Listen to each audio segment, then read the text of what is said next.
Hi, my name is Kibedi Kennedy Job. I'm the head of accounts and finance at Wilken Property Services Limited. And today we'll be continuing our series on real estate taxes.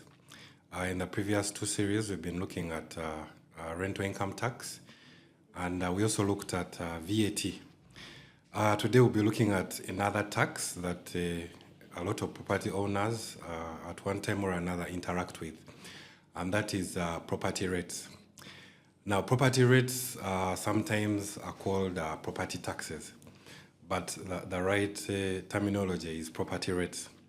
Property rates are governed under the Local Government Ratings Act and are administered by local governments. A local government can be a district council, a city council, a municipal council, or a town council. So any of those jurisdictions make up a local government that can administer property rates. Property rates essentially is a tax levied on commercially managed immovable property and buildings.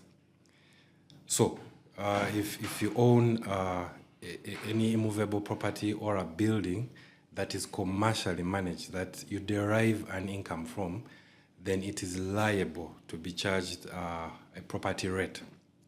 And this can include rented premises, rented houses, rented shops, hotels, factories, warehouses, name it.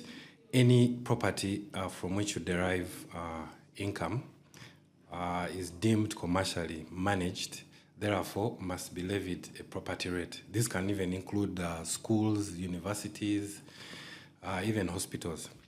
Yeah, so when it comes to how this tax is computed, the Local Governments Act gives each local government, in this case a district council, a city council, a municipal council, a town council, the powers to determine the tax.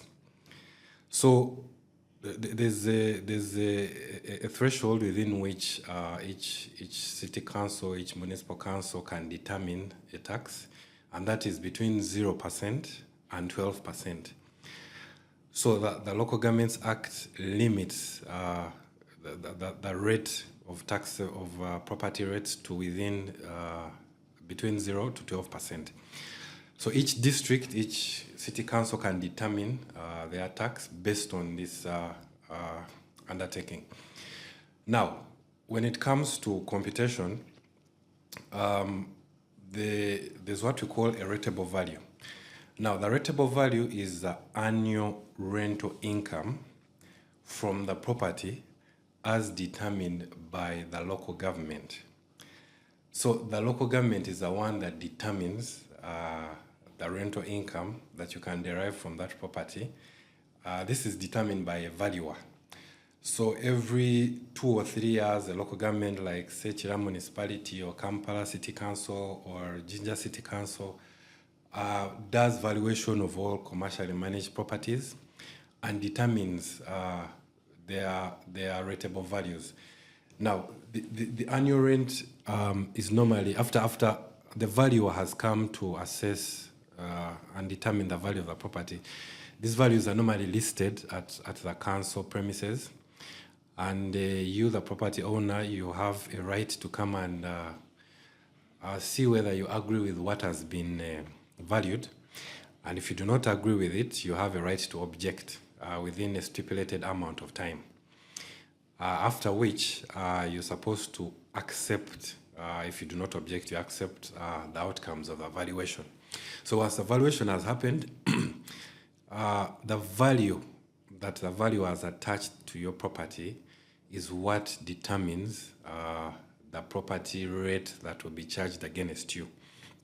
Yeah, so unlike rental income tax and VAT, which are self-assessed, you can file for yourself. Property rates are assessed by the particular local government within the jurisdiction your property is located. Yeah, so let's take an example of, say, Chira municipality.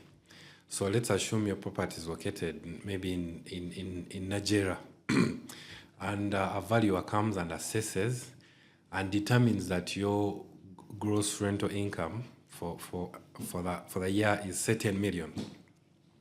Now, Chira municipality's property rates are 4%. So for it, it charges 4%, but it allows you what is called a conservancy rate. Sorry, a conservancy allowance of 22%. So if you earned 10 million in a year and your property is in Nigeria, you are allowed an allowance of 22% of that 10 million, which is around 2.2 million.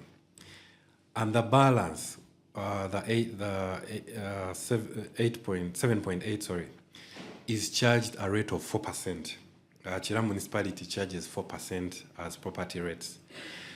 Now, if your property is located elsewhere, you'll find that for each jurisdiction, there's a different rate.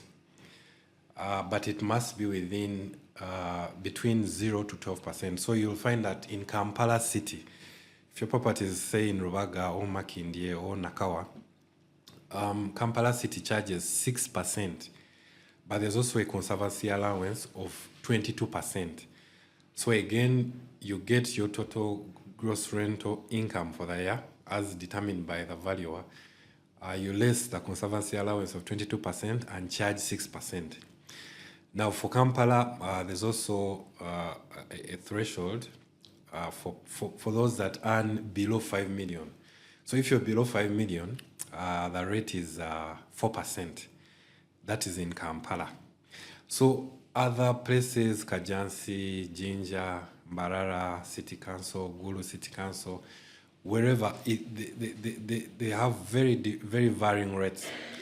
But what you should know is that once the valuer has determined the valuation of your property, then the council assesses based on that value, less any conservancy allowance. That is very key to know.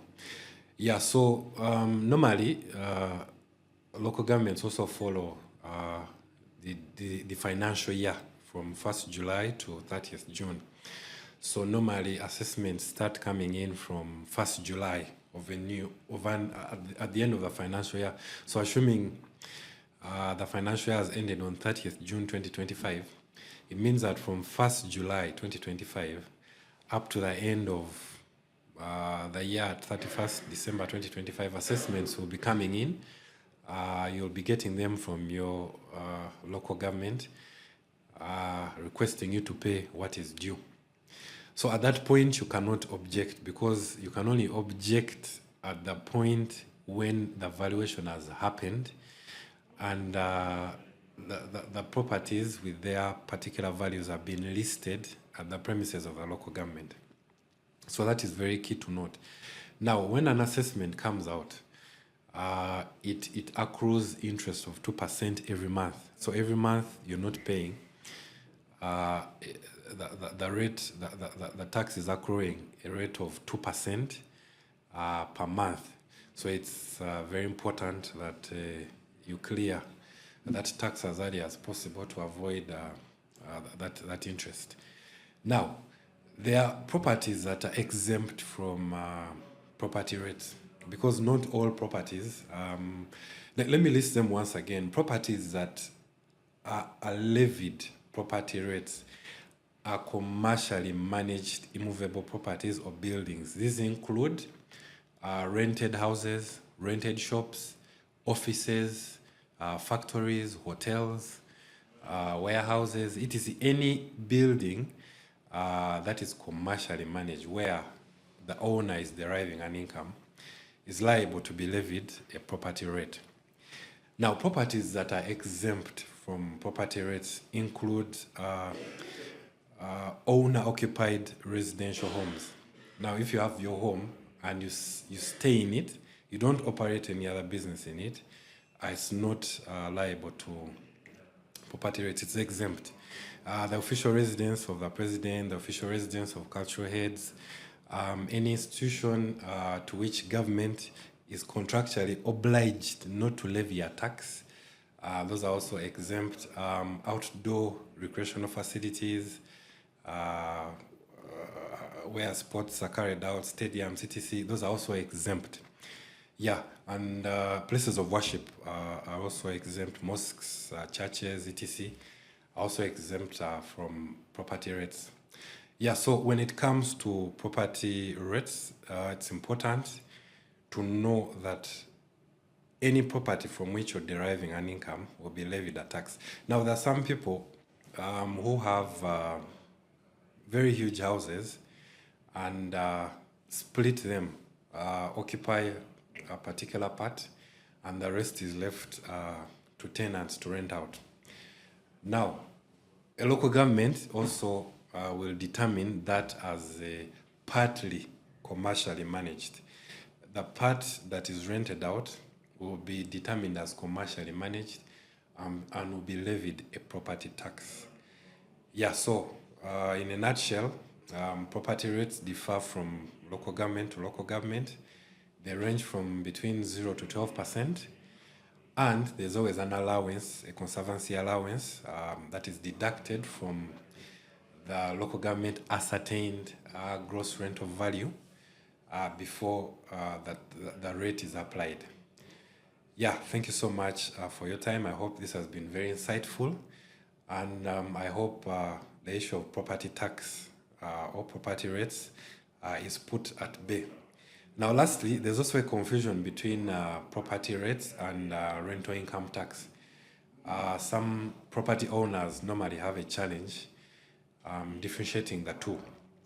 However, property rates are administered by a local government, a district, municipal council, city council, or town council. Whereas rental income tax is administered by central government, in this case under the Uganda Revenue Authority. So when you get an assessment from say KCCA or Chira municipality, that will be a property rate.